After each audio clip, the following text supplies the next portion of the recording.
The inaugural ACC SEC Challenge is in the books. What did we learn this week? And should we be concerned about Duke and Tennessee after taking losses?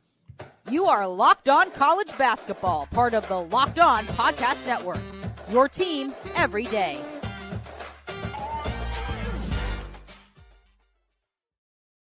What's up, folks? Happy Friday. Welcome into the Locked On College Basketball Podcast, the only daily year-round national college hoop show, part, of course, of the Locked On Podcast Network, your team every day.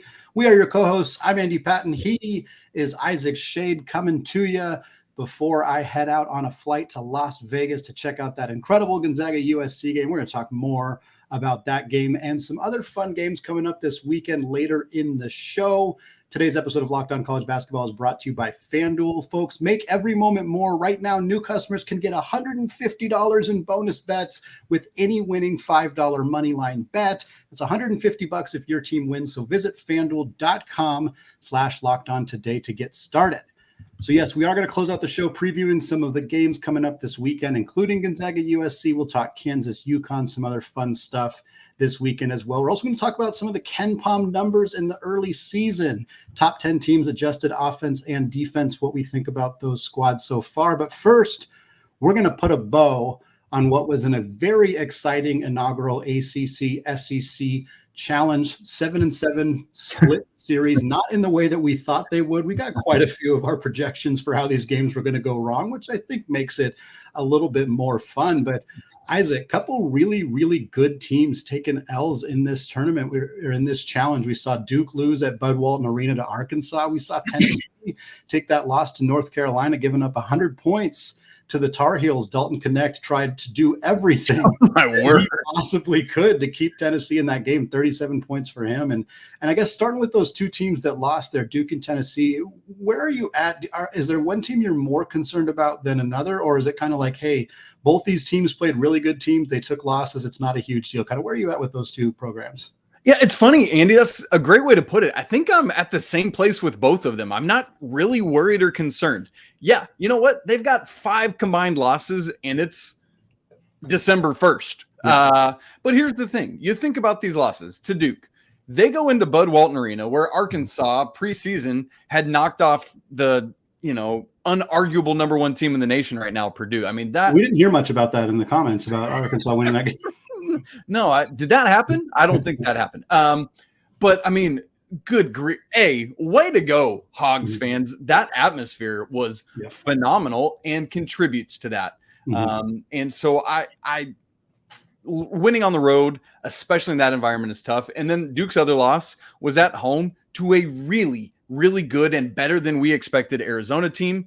Tennessee's 3 losses are all to 3. Yes, it's 3 in a row, but it's to 3 top 11 KenPom teams, including the teams that at the time were number 1 and 2 in the nation in Kansas and Purdue. And then obviously on Wednesday night to North Carolina. So Andy, I know it's weird. And I know the people that are only looking at records probably think we're crazy when we say this, but no, I'm really not worried at all. There are points of it that I'm like, oh, Tennessee needs more non-Dalton Knecht offense. We're probably going to find that out because hopefully that ankle injury that he suffered at the end of the game is okay.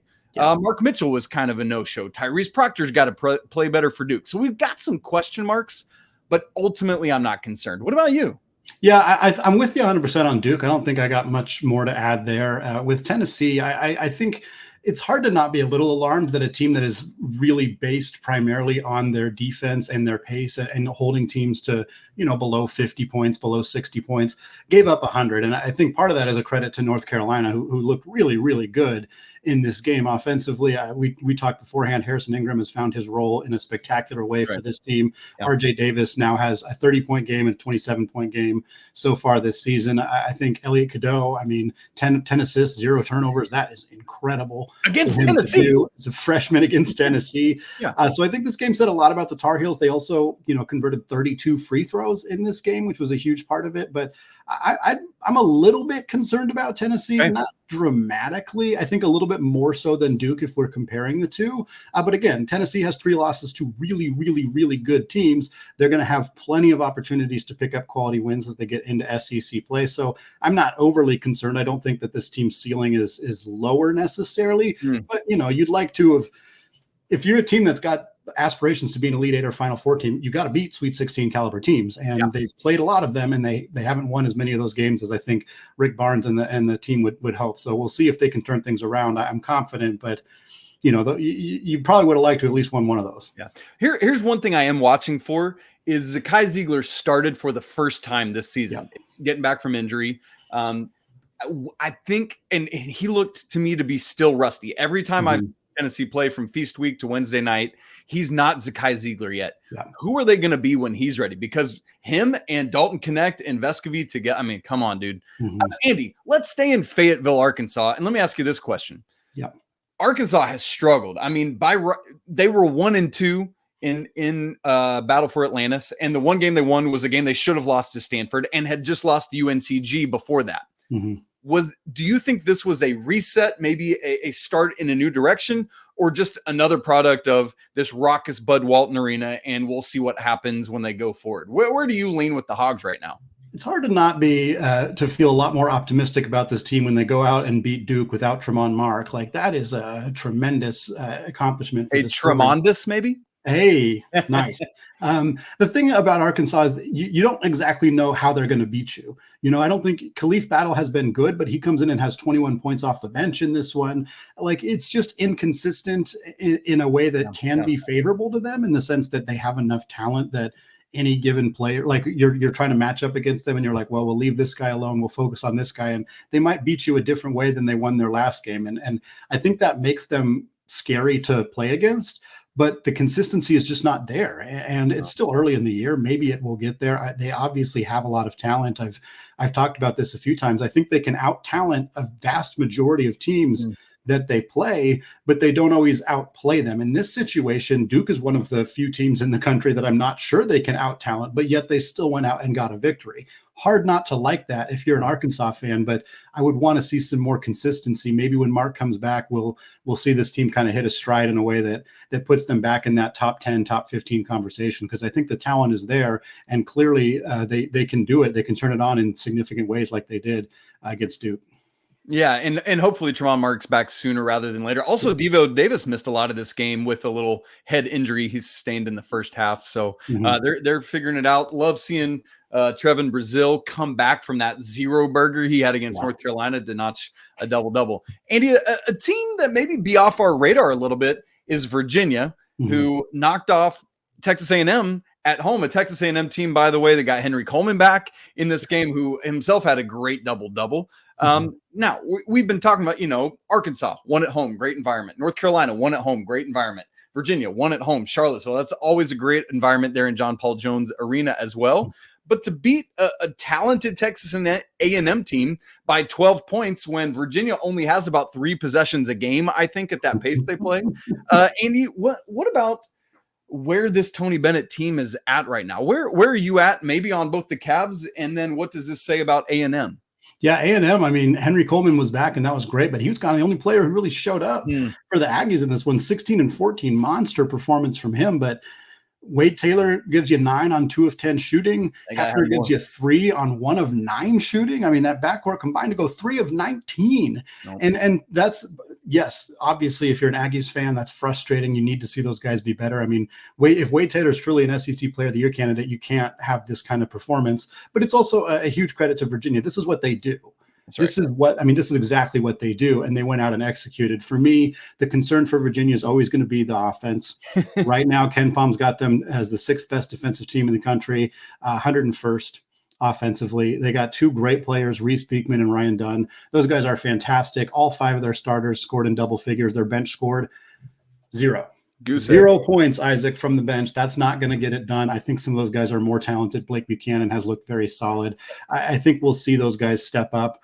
Obviously, they're not going to have too many games where the bench doesn't score at all and they win, but the defense can keep them in just about any game, and I think we saw that in this one. A&M had a bit of an off night. That, combined with the way Virginia plays, they're capable of beating anybody, and we saw it in that game. Yeah, and that's the thing. In order to beat Virginia, you really got to shoot well, right? Because that pack line defense is going to stop you from attacking the rim well unless you've just got superior athlete after superior athlete. And when they have that kind of shooting day, 4 of 23 from deep, you're just not going to beat a Tony Bennett team. And so that's where it's at for the Aggies, who find that out kind of the hard way. Andy, right now, there are 4 teams inside KenPom top 10 in both offensive and defensive adjusted efficiency.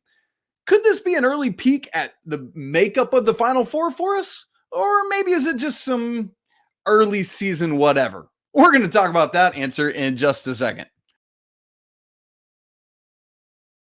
Right after I tell you that this episode of Locked On College Basketball is brought to you by FanDuel.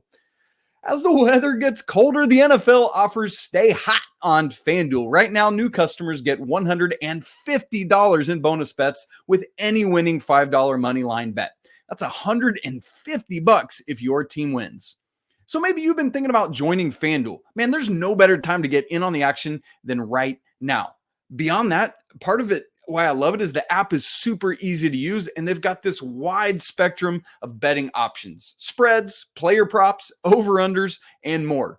In fact, we're just about to talk about some potential Final Four teams. They've got some Final Four futures up already. Purdue plus 300, Arizona plus 380, Marquette and Kansas both plus 430, UConn, Duke, and Houston plus 470, and then Tennessee and Kentucky at plus 500. So if you want to get in on that action, man, visit FanDuel.com/lockedon to get in also on the NFL action this season. Again, that's FanDuel.com/lockedon. FanDuel, official partner of the NFL. Oh, Andy. Okay. So one of the things we're often looking at KenPom is teams that are in the top 10, both in adjusted offensive efficiency and adjusted defensive efficiency. Like we were just talking about that Virginia team. Man, that's being ranked 6th in defensive adjusted efficiency, phenomenal. But they're outside the top 100, and that balance is off. We're looking for balanced teams that can win on both sides of the court. And there are 4 teams right now that make that up. Houston, currently as we record, ahead of Thursday night's action, which none of these teams play on Thursday night. Houston is 9th in offensive efficiency, 1st at defensive efficiency. Tennessee fell off after giving up 100 points. And Purdue, they are 4th in O, 5 in D. UConn, 6 in O, 10 in D. Arizona, 8th and 9th. And Andy, not surprisingly so, those 4 teams in the order I just listed them, Houston, Purdue, UConn, and Arizona, are teams number 1, 2, 3, and 4 overall in the KenPom rankings. We've got their schedules in front of us. All of them play this weekend. But Andy, as you look at this set of teams, regardless of what our preseason predictions were for the Final Four, is this grouping of 4 one you could see being a legitimate makeup of the Final Four in Arizona in April, I guess, by that point? Yeah, I think so. It's not usually the 4 best teams in the country that make the Final Four. No. It's incredibly unusual for that to happen. But am I looking at any of these teams and seeing an obvious reason they would not make the Final Four? No, I'm not. I know people are going to look at Purdue and Arizona in particular. They'll focus more on Purdue. Arizona kind of escaped. They lost to a 15 seed last year, but not a lot of people paid attention to it because of what happened to Purdue. But people will look at those teams. They'll look at Houston having some success in the NCAA tournament recently, although I think they made a Final Four a few years ago too. So they'll look at those teams, and of course, UConn obviously won it all last year, and maybe be concerned that Purdue and Arizona are going to choke again and not going to make it. But Purdue didn't make a lot of changes. Lance Jones was a really quality addition, but this team is just those guards are better. Zach Edey's played as good as he's ever played. Like that team they look really, really hard to beat. Arizona has made quite a few roster changes that they needed to make. They lost some guys. They brought in some really talented players. I think Keshad Johnson was an incredible addition for the Wildcats. Caleb Love, Jaden Bradley, quality guards as well. Keelan Boswell is looking like a potential NBA draft candidate. I think that those 2 teams have done enough to maybe exercise some of those demons from last year. Meanwhile, UConn, I mean, they're just cruising along. I mean, this team is so good. Stephon Castle's out, not an issue for them. They continue to win basketball games. We'll see what they look like against Kansas. That's going to be a really incredible game. We'll see if they're managed to stay. They're hanging on to that spot in the top 10 on adjusted defense, right at number 10. We'll see how they do against the Jayhawks, the Hunter Dickinson, Donovan Clingan matchup. I mean, doesn't get a whole lot better than that. No. That's going to be absolutely fantastic. And I love Houston. I'm a huge fan of Houston. I think I've continually had them higher than most in our top 25 rankings. Their schedule hasn't been elite, and I think that people are kind of waiting to see how they do. Even against Xavier, I think that'll be a nice test for them coming up on Friday. But the LJ Cryer addition is so perfect for what they want to do in Kelvin Sampson's offense. And I just really think that Houston team they're going to get really battle tested in the Big 12. They're going to lose some games, certainly, but these 4 teams are really good. Will they all make it? No, I'm not betting on that necessarily, but it's hard for me to find an easy reason for any of them to not make it. Yeah, I'm with you on Houston's schedule. The only other outside of that Xavier game, they do have Texas A&M on December 16th. Outside of that, there's really nothing until Big 12 play, but they don't really, because of Big 12 play, they don't really need to schedule things. However, two of these 4 teams, the next stretch of their schedule is absurd. Andy, UConn, as you mentioned, they're at Kansas tonight, Friday. Next Tuesday, they go to Madison Square Garden for the Jimmy V Classic, playing Carolina, who we just talked about, then Arkansas, Pine Bluff, whatever. And then after that, they're playing Gonzaga. So 3 of UConn's next 4 games are Kansas, Carolina, and Gonzaga. Jeesh. And then Purdue, they've got a ridiculous stretch coming up too.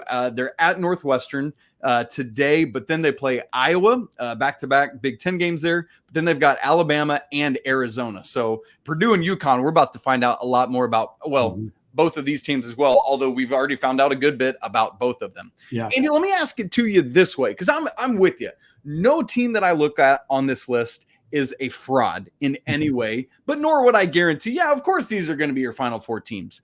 But let's think about it in terms of how you play in March, right? Like thinking about in a one-off scenario, what of these teams might be vulnerable, which of them have advantages because of their personnel. And so I'll ask it to us this way. Over under 1.5 of these teams actually making the Final 4.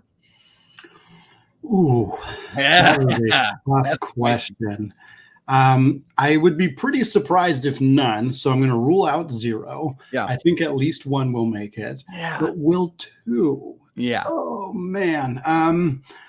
I'm going to say under. I'm going to say one of these teams make it, but I think the parity in college basketball is at an all-time high right now with the transfer portal and all the changes we're seeing. And I think while obviously Purdue and UConn are incredibly battle-tested already, while Houston's certainly going to get battle-tested in the Big 12, I think there's enough parity getting into the tournament, playing teams in different conferences that enough of these teams might slip up. Arizona, the Pac-12 is not as good as it's been in the past. They'll get a couple matchups with USC, UCLA, who are currently unranked teams. Colorado's out of the top 25 too. So maybe a lack of a strong schedule for Arizona the last few months of the season is something that knocks them out. Again, Purdue obviously was great last year and fell in the first round. I don't think that'll happen again, but doesn't mean it won't happen in the round of 32 or the Sweet 16 or the Elite 8. Certainly it could happen to them then. So I'm going to say just one of these 4, but man, at this point, it's hard to look at any of these teams and see any glaring holes on the roster. Yeah, I mean, that's just the nature of a one and done kind of tournament. It's just like if it was a best 4 out of 7, I'd probably say 3 of these teams. But man, I'm trying to think, Andy, too, like which one of them, whose makeup do I like the best? Like if I were just picking these 4 teams are in a battle royale in a March Madness style thing, who is the most likely to be one of the 4 teams on that last weekend?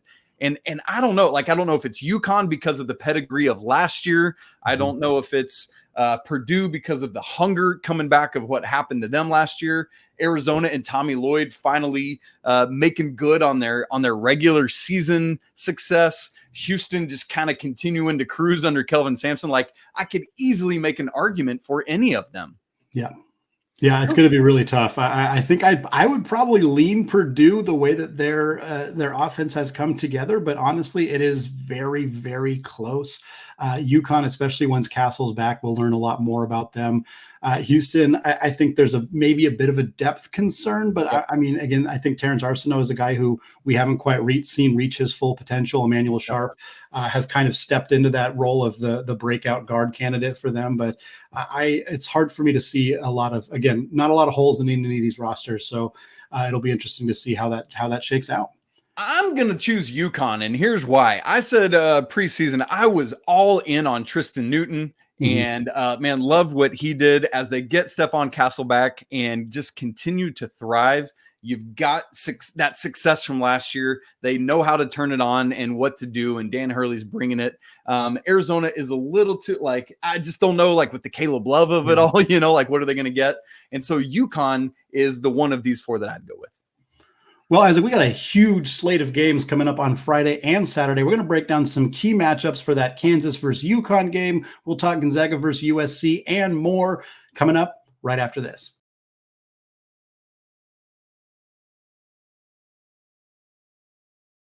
All right, Isaac, we got some phenomenal basketball games to talk about on Friday and Saturday of this week. Yeah, we're out of MTE season. No more ACC SEC challenge, but folks, there's still some incredible basketball to be played, and we got to start with this matchup between UConn and Kansas Friday. It's going to be at 9 p.m. Eastern time as part of that Big East Big 12 challenge battle, whatever you want to call it. Again, these got to be alliterative, Andy. That's why they got the battle. That's right. It sounds smoother that way.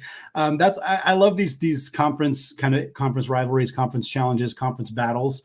To get that correct there, because you get some phenomenal matchups like this. And Kansas currently favored by 2.5 points at FanDuel.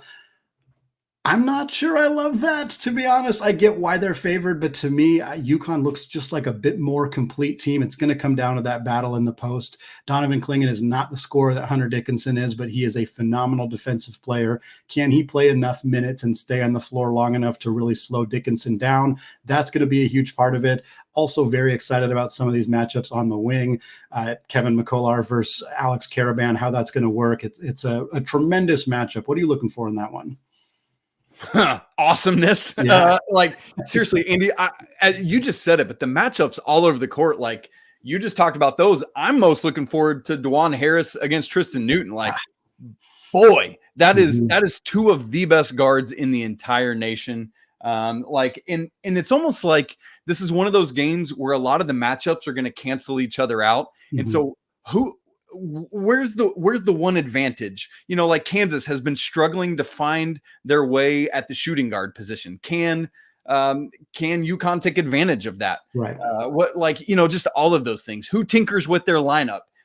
How many points is Fog Allen Fieldhouse worth to the Jayhawks in this one? All of that kind of stuff, I think comes into play. And man, I'm so very excited for this. I'm actually going to take Kansas at home, not only to win outright, but to cover. But man, I would not be surprised at all if it's like a, one of those where we're getting final possession wins kind of games and they don't cover. But I'm going to go Kansas to cover, 3 or 4 point spread. You'll find me at some bar somewhere in Las Vegas hanging out with my dad watching that game. So if you're out there, come see if you can find me. We'll be watching that one. Isaac, want to move on, talk about Houston at Xavier. True road game for the Cougs, playing Sean Miller and the Musketeers. Houston's favored by 7.5 points right now, even on the road. Shout out Sean Miller, tough non-conference schedule for them. They already played Purdue. Now they're going to play Houston, 2 of the 5 best teams in the country. We've talked about Xavier a few times on the show, missing some front court depth with some injuries right before the season started, which has really hampered them. But I think they've played pretty well this year, and I think they'll represent a nice test for Houston. I'm still picking the Cougs in this one. I think they're a better team, and I think that'll play out in this one. But I'm excited about this one too. I think it's a sneaky tough matchup for Kelvin Sampson's squad. Yeah, I mean, it's the kind of thing, 7.5 on the road. That's a little bit big for me. So I will definitely take Houston straight up. I don't, I could almost see it more as like a 5-point win. And so I would actually take ATS. I'm taking X, but it just feels like a big LJ Cryer game to me, where he's just going to go a little bit bonkers. And just Houston keeps on rolling. I have them getting to 8-0, and then they keep cruising until that A&M game on December 16th. Let's talk Zags USC. Huge game, MGM Grand in Las Vegas. It's the second of a two-part series. The other game is actually Washington and Colorado State, which frankly is going to be a fantastic game as well. The Huskies haven't looked. You know what? I don't think it will be. Colorado State's about to blitz them. Yeah, I think Colorado State's going to win. I think they're going to win by a good amount, but it should be a fun game at least. Yeah. Those Rams play the way that they've been playing. But obviously, the headliner here is Gonzaga USC. Unfortunately, Bronny James will not be playing in this game, but fortunately there was a positive update on Bronny shortly before we hit the record button here. He is cleared by his doctors for a full return to basketball. He's going to have a final evaluation with USC staff this week and resume practice next week. Sounds like he could be returning soon. USC's next game after they play Gonzaga is the 10th of December against Long Beach State. We'll see if he's back for that one. If he's not back for that one, I think it'll be very shortly after that. Really exciting stuff. But Isaac, to be honest with you, while I think Bronny's going to be a welcome addition to the Trojans, their guard room is pretty darn fantastic without him. Isaiah Collier, Boogie Ellis, Kobe Johnson it's a three-headed monster. Yeah. And Gonzaga's guards, they don't have that depth in the backcourt. Obviously, Ryan Nembhard and Nolan Hickman are very good, but it'll be really interesting to see how those two shake out. Meanwhile, I think Gonzaga's got the advantage in the front court the way that Graham Ike and Anton Watson have been playing, but this should be a fun one. That's exactly where I was going to go with it, Andy. I think the backcourt, maybe slight advantage USC, but I think front court, big advantage Gonzaga. And I think that's what ultimately wins the day here. We've said it and I'll continue to say it. I'm just so glad, we speculated all offseason. Is Graham Ike going to be ready to go? Yeah. How will his health be? And honestly, frankly, across the nation, all of these guys that we wondered about seem to be okay. Yeah. Graham Ike, Trevin Brazil, Zakai Ziegler working his way back. And that's just great. Way to go, modern medicine. You win. But man, Anton, what was that line Anton Watson had the other night where it was like 30 burger or something? 32 on 14 of 15 shooting. He missed more free throws than anything else. Good. Great. And that's against UCLA, and so I think that is what we're watching for is can USC find a way to neutralize that front court? If not, Mark Few's going to bed a happy man on Saturday night. No doubt. Let's talk Marquette, Wisconsin, because this game is on the road at Wisconsin. Fun in-state matchup here between Big East and Big Ten here. Marquette is favored by 1 at Ken Pom. We don't have a FanDuel line on this one yet, but 1-point favorites for the Golden Eagles, Shaka Smart's team, going against the Wisconsin team that has had some really good games, some not so great games so far this season. What are you looking for in this one? Yeah, I mean, as you think about Marquette, it's thinking back to Maui, right? Mm-hmm. Remember just the way that they flew around in that Kansas game in the semifinal. I mean, it was just something else. Like seeing, you think about like the way Oso is just growing in to helping take over. David Joplin having a great game. And let's not forget, Tyler Kolek. I don't know about this ankle injury because it seemed like if that's what you look like with a bum ankle, man, like bend me over and let's wreck these ankles below me because that dude is still running it. And so but it's different. It's kind of like, we talked about earlier with Virginia and going in and trying to do work against them. It's that same kind of thing with Wisconsin. It's so hard to go to Madison and try to do work there. And so ultimately for me, this is about that Shaka Smart havoc ball and seeing how that matches up against what Greg Gard's team is trying to do. Andy, what do you see in this one? Yeah, pretty much the same. I think Wisconsin's going to try to slow them down. We'll see how effective they are at that. Shaka is pretty good at being able to dictate the pace and set the pace and play at his level. And I think Wisconsin's got some talent. They're a great defensive team. I'm not sure they have the offensive firepower to hang with Marquette.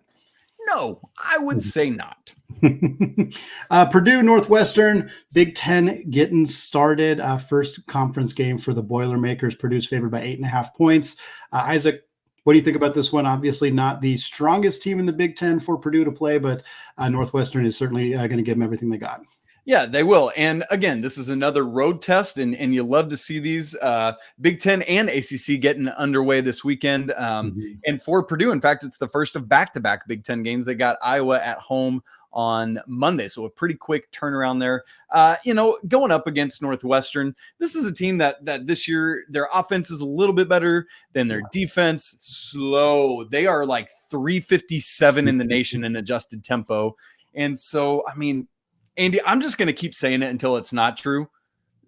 When you got Zach Edey, it's just such a comfort, whether you're on the road or at home or playing in Tokyo, Japan. I don't care where you're at. Hi, my name is Zach Eady. I'm taller and better and bigger than you. Give me the ball. And now as you get Braden Smith and Mr. Lawyer having their sophomore year, they've already known what it's like to go on the road now in Big Ten play. Now they're able to do that with a little more understanding of it. I think Purdue goes in and takes care of work. All right, rapid fire, 4 more games. I'm going to read them out to you. You tell me one game that you like and the matchup that you like, and we'll move on from there. We got Florida State at North Carolina. That game is Saturday at 2 p.m. Carolina's favored by 13 at KenPom. Maryland at Indiana. That game is tonight at 7 p.m. Eastern time. Indiana's favored by 1.5 points. Also tonight at 7 p.m., St. John's at West Virginia. The Johnnies favored by 3.5 points. We already talked about Colorado State at Washington, or against Washington in Vegas. Colorado State 15-point favorites at KenPom. Pick one. Tell me what you like about it. Maryland and Indiana, Andy. This Andy. And here's why. It's because both of these teams, people expected big things out of Maryland. We thought some of the parts of Indiana were going to be better than they were. Which of these teams, as they start Big Ten play, can make a statement? Will Maryland be able to go on the road to Bloomington and get a win? Or does Indiana take care of some things and then Mackenzie Mbako is passing out Taco Bell to everyone afterwards? Andy, I think Indiana ultimately wins a home game, but an interesting start between two teams that are like, as we get Big Ten play rolling. What about you between these 4 games? Don't have the FanDuel line yet for Colorado State versus Washington. Again, they're favored by 15 at KenPom. If the line's anywhere around there, I'm honestly still taking the Rams. I think they're going to get back-to-back wins over Pac-12 schools. This team is really, really good. I'm a little biased because I'm going to be at that game, but I'm really excited to see how the Rams look once again against a Pac-12 opponent. Yeah, I'm really curious to hear about Isaiah Stevens to the eye test in person. Yeah. Y'all, it's going to be a great weekend, and they're just going to start getting better as we get more and more into conference play, although we'll have the finals week lull coming up pretty soon. We want to thank you all so much for tuning in with us. If you would come and subscribe to the show on video and audio, smash the like button, and we'd love to have your comments. If you'd love to chat more college basketball with us, because that's what we do all the time, come join our Discord. The link is in the show notes. As always, apologies to the Lawyer family. Let's go Wildcats. Andy, have a great trip to Las Vegas. And until next week, peace.